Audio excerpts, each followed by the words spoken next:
Assalamualaikum warahmatullahi wabarakatuh. Salam untuk kita semua. Baik, saya akan membahas tentang konflik, negosiasi, dan manajemen stres. Nah, ketiga hal ini saling berhubungan. Kenapa saling berhubungan? Karena konflik itu merupakan sesuatu yang tidak dihindari, baik itu dalam keluarga maupun dalam perkuliahan. Serta skala lebih besar lagi dalam konflik organisasi, mau tidak mau, suka tidak suka, tentunya nanti kita menentukan konflik. Nah, konflik itu apa? Dan yang dikategori itu apa? Tidak hanya konflik yang terjadi dengan orang lain atau pihak luar, yang terjadi dalam diri kita sendiri juga. Itu juga melibatkan konflik. Nah, bagaimana untuk menyelesaikan konflik itu? Dengan melakukan negosiasi dan juga menghandlenya dengan manajemen stres. Nah, pertama yang kita akan dibahas tentang definisi konflik. Nah, konflik itu apa? Nah, konflik itu pertentangan antara dua atau lebih terhadap satu hal atau lebih. Nah, kita masuk dalam jenis konflik. Nah, satu, konflik dengan diri sendiri, konflik antara personal, konflik diri sendiri dengan kelompok, konflik kelompok dengan kelompok, konflik antara organisasi.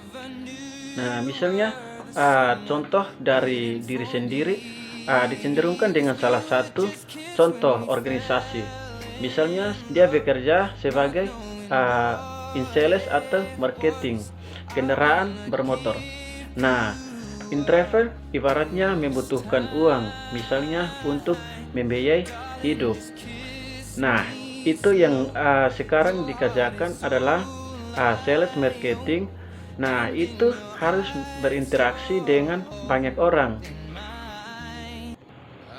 Nah, di sini pendiri konflik dengan diri sendiri dan posisikan sebagai introvert secara berkomunikasi dengan orang lain untuk membeli konflik dengan diri sendiri.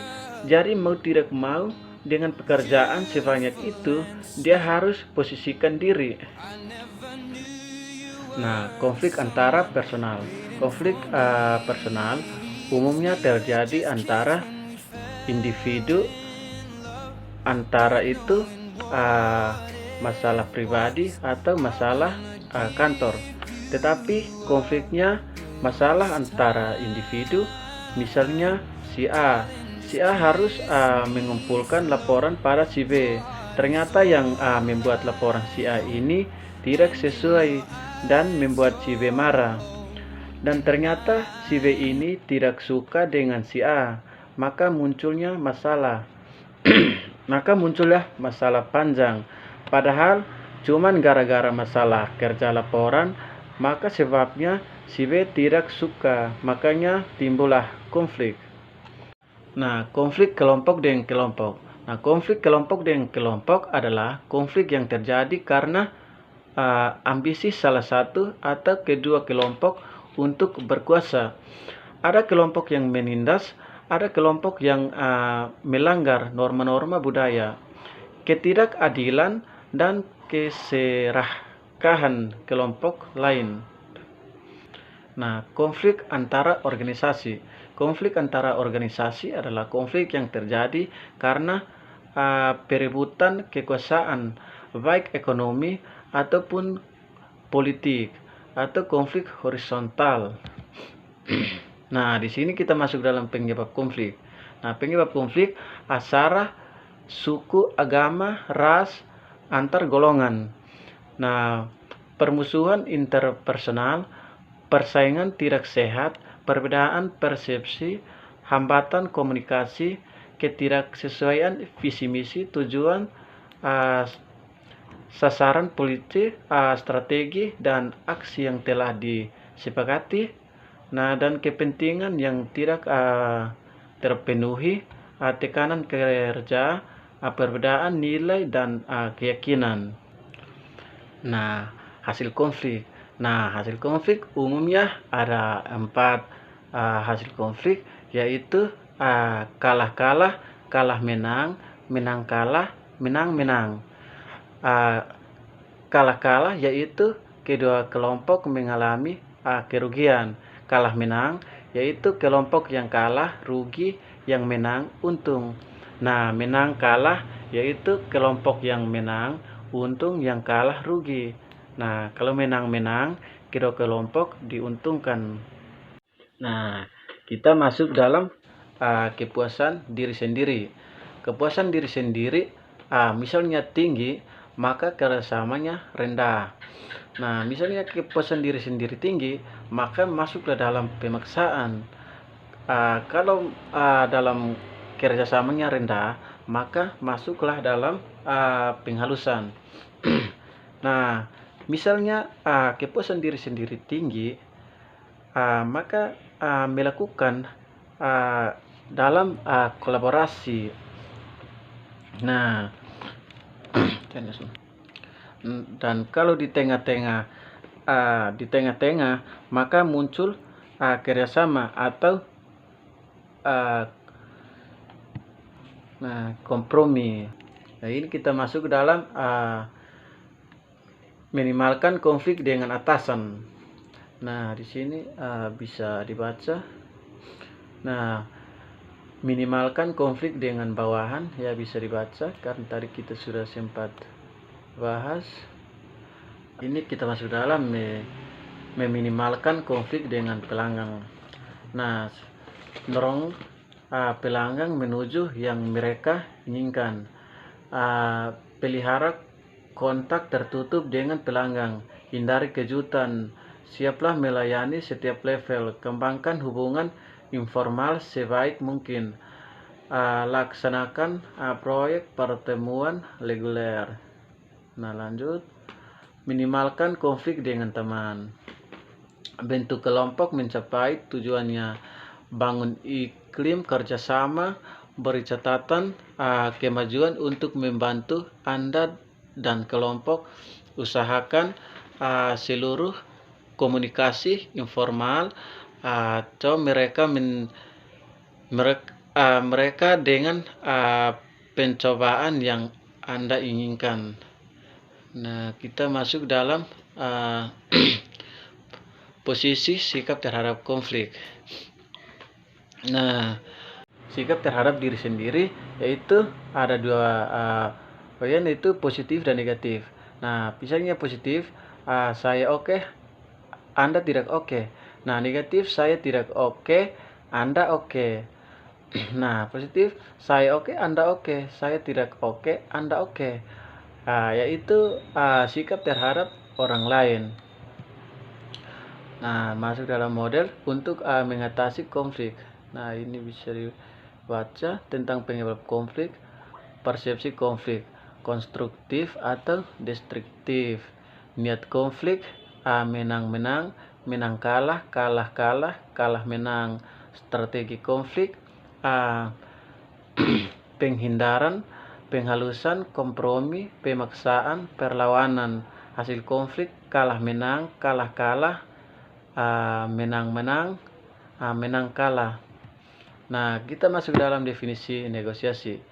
Nah, negosiasi adalah proses perundingan dua pihak atau lebih untuk mendapatkan kesepakatan. Nah, kita masuk dalam manfaat negosiasi. Nah,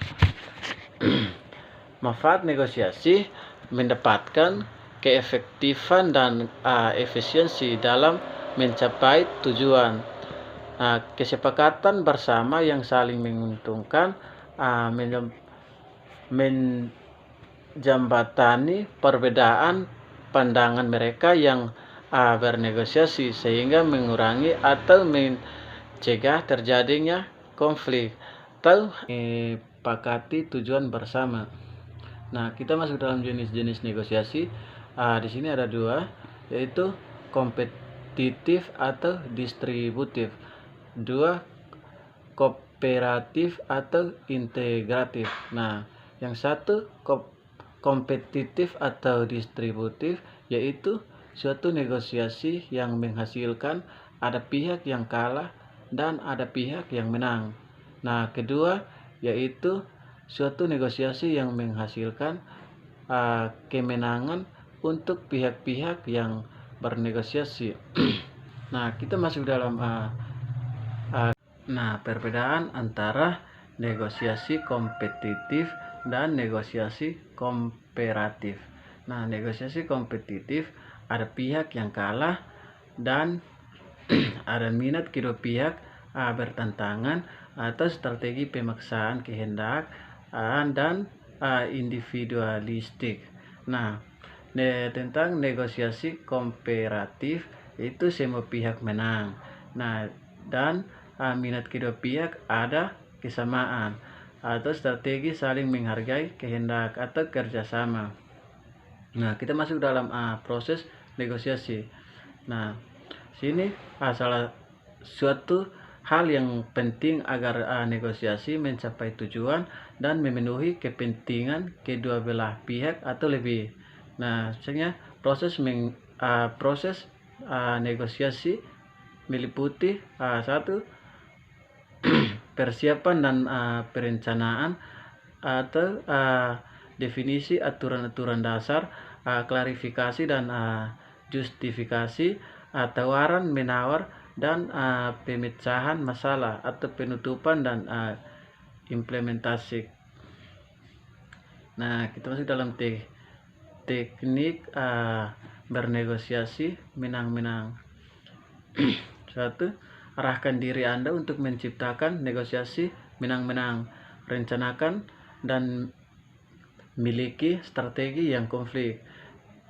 Kenali alternatif terbaik untuk alternatif negosiasi Anda. Pisahkan pihak yang diajak bernegosiasi dengan masalah pribadi. Fokuskan diri Anda pada minat bukan posisi Anda. Ciptakan alternatif yang saling menguntungkan atau pahami pribadi atau nilai-nilai dan cara pandang. Ciri berbagai kemungkinan sebelum mengambil keputusan. Pusatkan perhatian selama proses negosiasi. Terapkan teori komunikasi yang efektif. Esensi dari negosiasi adalah kesepakatan. Nah, definisi stres. Stres merupakan kondisi dinamis di mana seseorang individu dihadapkan pada peluang, permintaan, atau sumber daya yang terkait dengan apa yang diinginkan oleh individu dan yang hasilnya dianggap tidak pasti dan penting. Stres juga dapat didefinisikan sebagai keadaan psikologi yang tidak menyenangkan yang terjadi dalam menanggapi tekanan lingkungan. Stres sebagai keseluruhan proses yang meliputi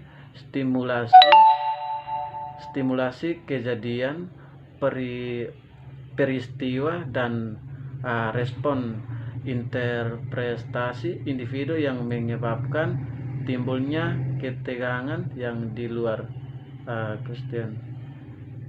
Nah, di sini kita masuk dalam konsekuensi stres.